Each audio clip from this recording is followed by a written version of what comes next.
हमारे लोग यहाँ के राजा हैं, हमारे लोग यहाँ के शासक हैं, मगर हमारे लोग गुलाम हैं। आपने देखा होगा, 2 पीढ़ी पीछे चले जाइए तो हमारे लोगों की जमीनें कहाँ गई। अभी देखा जाए तो मनवादियों की जमीनें अगर आप नजर डालो तो कितने कितने एकड़ जमीनें हैं, तो हमारे पुरखों की जमीनें कहाँ गई। जो हमारे दादी बाबा थे या उनके पिताजी थे या उनके बाबा थे, उनकी जमीनें कहाँ गई। ये हमारे समाज के लिए एक चिंता का विषय है। तो हम ही राजा है, हम ही शासक है और हमारे बच्चों को गुलाम किया जा रहा। आपने देखा, अगर सबसे पहले महंगा किया गया तो शिक्षा महंगी करी गई कि नहीं करी गई। उसके बाद नौकरी में सारे सेक्टर प्राइवेट कर दिए गए हैं, सारी चीजें अपनी भारत की बेच दी गई। इन लोगों के हाथ में जो पावर है, ताकत में बैठे हुए लोग हैं जो सारी चीजें मिटा रहे हैं। हमारे लोग घरों से नहीं निकल रहे हैं, हमारे लोग पढ़े लिखे तो हैं, विद्वान तो हैं, मगर उसमें वो काम नहीं करना चाह रहे हैं कि हमारा क्या योगदान है।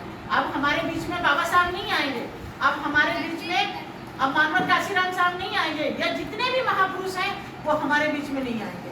अब हमें खुद मानवर काशीराम साहब बनना है, हमें बाबा साहब की विचारधारा पे काम करना है, या जितने भी हमारे महापुरुष हैं उनकी विचारधारा पे हमें काम करना है।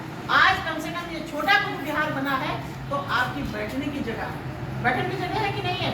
आज आपके महापुरुषों की यहाँ प्रतिमाएं लगी हैं, बाबा साहब की लगी है, तथागत गौतम बुद्ध की लगी है, रविदास जी की लगी है, तो ये आपकी ताकत है ना।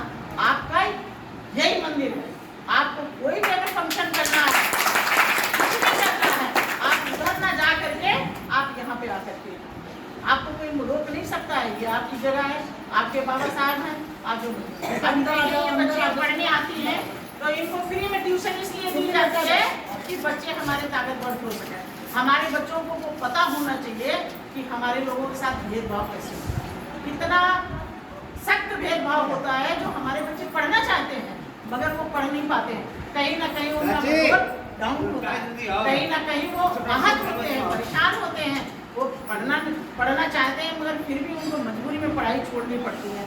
मगर हम तो अनिल जी का बहुत बहुत धन्यवाद करेंगे जो आकर के ऐसी बच्चों को ट्यूशन दे रहे हैं, ट्यूशन देने का काम कर रहे हैं। यही महान काम है। अगर ऐसे लोग निकल करके आ जाएं तो हमारे देश के बच्चे किसी से कमजोर नहीं होंगे। हमारे बाबा साहब का सपना था जाकर के टॉप पे बैठो, तो ये बच्चियां ही टॉप पे बैठेंगी।